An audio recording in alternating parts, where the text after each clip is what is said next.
Arestado ang isang freelance sex worker sa ikinasang buy-bus operation ng Station Drug Enforcement Team, Iloilo City Police Station 1 sa Ledesma Street, Barangay Edganson, City Proper, bandang alas 12:35 ng madiling araw nito lamang ikalabing-anim ng Disyembre taong kasalukuyan. Kinilala ang sospek na si alias Nene Rochelle, 37 anyos, may ka-live-in partner at 5 anak. Siya ay rehistradong botante ng Barangay Salvacion, Habog-Habog, Molo at pansamantalang naninirahan sa Barangay Rizal, Palapala 1, Iloilo City Proper. Ayon sa kapulisan, itinanggi ng sospek na siya ay nagtutulak ng droga, ngunit inamin na gumagamit umano siya ng iligal na droga lalo na kapag siya ay nagjo-duty bilang sex worker upang makayanan ang kanyang trabaho. Ayon kay Police Captain Melchor Tolentino, officer in charge ng ICPS-1, sinabi niya na umabot sa 1 linggo ang isinagawang monitoring at validation bago ikinasa ang operasyon. Sa buy-bus operation, nakabili ang mga operatiba ng isang sachet ng hinihinalang shabu mula sa sospek gamit ang marked money na nagkakahalaga ng 1,500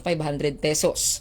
Na-recover pa mula sa kanya ang 4 na karagdagang sachet ng pinaghihinalaang shabu na nakalagay sa isang itim na coin purse. Nasa humigit kumulang 4 na gramo ang kabuuang bigat na nakumpiskang iligal na droga na may estimated standard drug price na 27,200 pesos. Kasalukuyang nakadetain ang sospek sa ICPS-1 para sa dokumentasyon at mahaharap sa kasong paglabag sa Republic Act 9165 o ang Comprehensive Dangerous Drugs Act of 2002. Patuloy namang pinupuri ng publiko ang Philippine National Police sa kanilang maigting at walang humpay na kampanya laban sa iligal na droga upang mapanatili ang kapayapaan at kaligtasan sa komunidad. Mula rito sa Western Visayas, ako ang inyong PNN Correspondent Patrolwoman Justin May Hallores.